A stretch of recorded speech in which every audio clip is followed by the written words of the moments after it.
jöjjön egy kis terméktesztelés. Sziasztok! Ennyi Braun Airfryer és botmixer recept videó után arra gondoltam, hogy végre megmutatom nektek a teljes csomagot, amit a MultiQuick 9-es mi ez a családhoz tartozik, de ne féljetek, nem ez a telesópos reklám videó lesz ez, hogy kérem hívják ezt a számot, így meg úgy, önnek is fáj a feje, 3-4 eszköz, nem ilyen lesz, hanem, bocsánat, mindjárt összeszedem magam.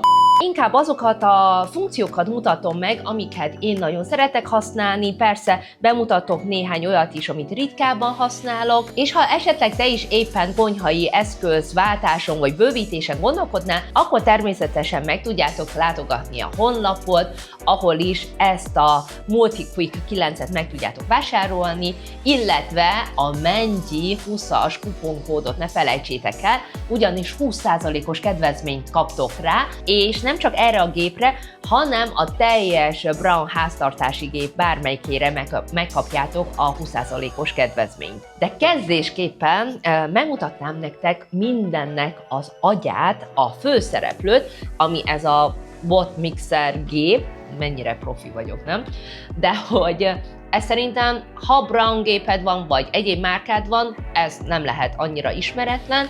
Ez ugye nagyon sokszor ezzel a botmixer formában használjuk, ez gyakran előfordul, főleg egy európai konyhában. Ezt én például ezzel a kis éles vágóval mostanában a babónak a püréjét szoktam elkészíteni, kikölzött répát, tarógyökeret, burgonyát, és ami nagyon különleges ebben, hogy van egy ilyen rugó része, az alját is ezáltal teljesen el lehet érni, de anélkül, hogy elvágnánk a tálat. De ez nem is annyira érdekes, hiszen sokan ismerhetitek ezt a botmixer funkciót, de ami nagyon meglepő volt számomra, hogy ezzel a géppel mennyi minden más lehet csinálni, többek között az egyik kedvencem, a kockavágó funkció. Volt is egy Wokos Trio videóm, amelyben a burgonyát, répát és még valamit, borkát vágtam ezzel, és annyi időt spórol.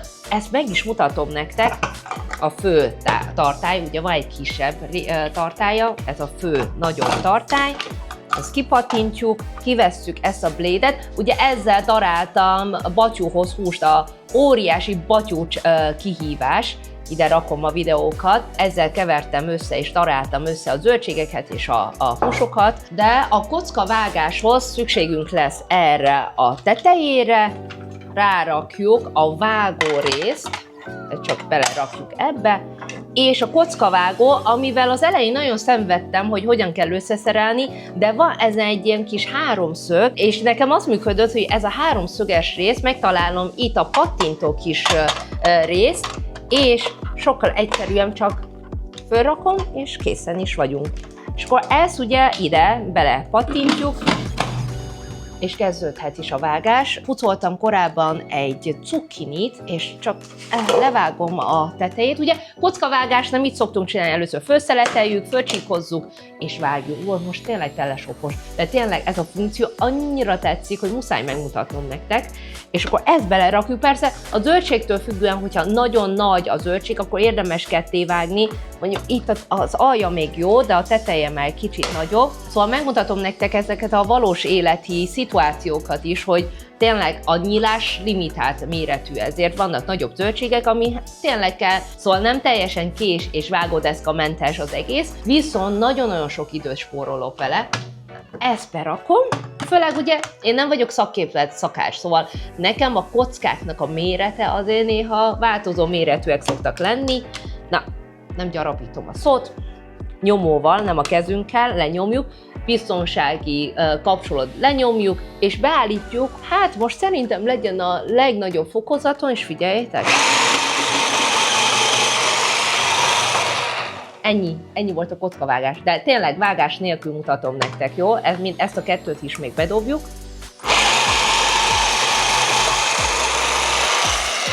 Na jó, gyertek közelebb, várjatok. Hát nem tudok közelebb jönni, mert nincsen operatőröm, és egyedül csinálom ezt a videót, inkább közelebb hozom nektek. Figyeljetek! Na így néz ki ez a kocka.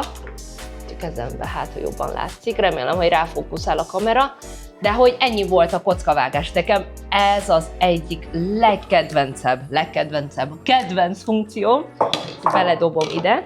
Jaj, megmutatom még nektek ezt a részt, mielőtt elfelejtem, várjatok, csak kipatintom ezt, hogy a raktak, annyira figyelmesek voltak a tervezők, hogy ugye így megakadnak a dolgok, itt a cukini megakad itt a rácsba, és terveztek egy ilyet, amivel lehet ezt így kinyomni. És akkor nem kell kézzel variálni, látjátok? És akkor üres az egész. Ez még nagyon különleges számomra. Szerintem alapvetően ezeknél a gépeknél mindig az a lényeg, hogy mennyire erős a kés vagy a vágó eszköz, mert szerintem az árakban mindig ez van, hogy az eszközök tök ugyanúgy néznek ki, de az nem mindegy, hogy hogyan vág. Teszteljük le most. Tök random, van itthon jég. Tudunk ebből jéghását csinálni, János? Jeget? Nézzük meg, hogy összedarálja-e. Ezt visszapattintjuk. És akkor ezt ugye rárakjuk, legmagasabb fokozaton, lássuk, vágás nélkül, nem fogom megvágni ezt a videót most így.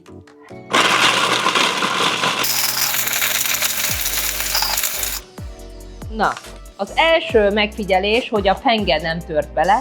Most a videó hossza, vagy hát videó rövidsége miatt szerintem nem fogom teljesen kására vágni, de nézzétek! Szerintem teljesen rendben van. Ha 10 évvel ezelőtt lenne, biztos meghívnának a Teleshopba. Jól csinálom, gyerekek? Mutatok egy másik funkciót, ami nálunk óriási sláger, a burgonyavágó. Hasáb a burgonyavágó, ehhez szükségem lesz a kis közepére. Szóval az elején azért kell egy kis idő, hogy megismerkedj ezekkel az eszközökkel, de szükségem van erre a kis középső kis tengelyre. Rá rakom a vágót, de látjátok, hogy ilyen vastagabbat vág, és akkor rápattintjuk, jöhet 2 burgonya, megpucolva, persze a pucolás, persze ha héjasan szeretitek, akkor meg se kell pucolni, csak megmosni. Ismét én a legmagasabb fokozaton szoktam mindig dolgozni, ja, és kell a nyomó. Ezt imádom.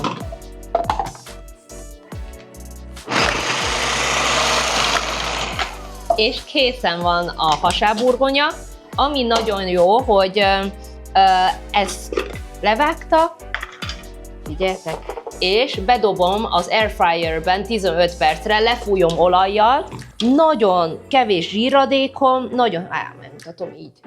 Nézzétek, milyen szép lett. Fókuszálj rá, ez az. Milyen gyönyörű. Szóval ezt először megcsináltam a férjemnek meg a gyerekeknek, hát utána gyorsan kellett csinálni egy második adagot. Na jó, most már tényleg elég teleshopos felé kezdünk menni.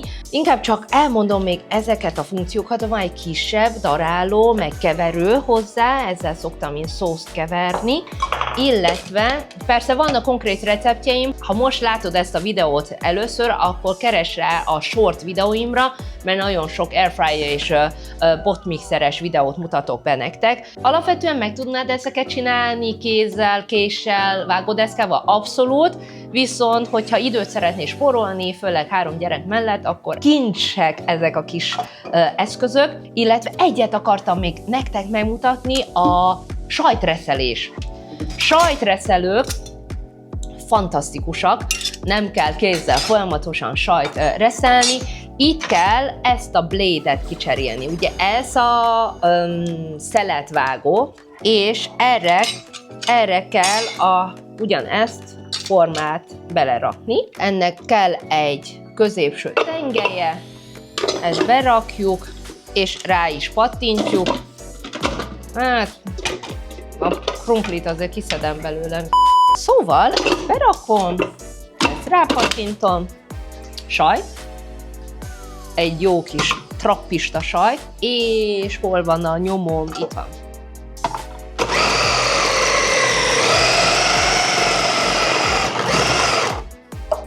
Hát kicsit gyorsan megoldotta a reszelés mozdulatot, figyeljetek! Maradt egy pici darab itt a végére, ezt el lehet majszolni, de a nagy részét, nézzétek, ilyen gyönyörű sajt. Hát, szépen megreszelte. Mit mutassak még meg? Ja, ugye van a vékony szeletvágó, a vastag szeletvágó, tényleg itt az a lényeg, hogy a penge mennyire erős, és ha jó, erős és éles a penge, akkor nagyon gyorsan elvágja a zöldségeket. Van még egy ilyen különlegesség, aminek az a lényege, hogy julienne-re vágja a dolgok. Ugye a julienne-re vágás a legmacerásabb. Szeletekre vágjuk, aztán szépen egyenletesen.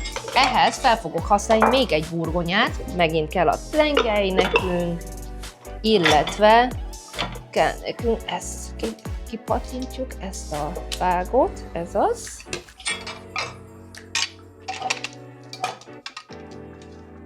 Ez lehet, hogy élőben kellett volna ezt a videót, és akkor lehet kérdéseket felrakni. Szóval bepattintottam ezt a kis csíkot, és berakjuk, illetve jöhet megint a burgonya, berakjuk ide.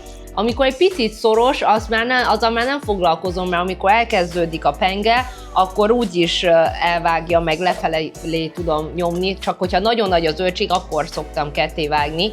Na lássuk, magas fokozat. Látjátok, hogy megy bele? Na várjatok, ezt is, meg ezt is. Csinálok egy vokos burgonyát, ebből van vokos burgonya receptem is, itt a videó.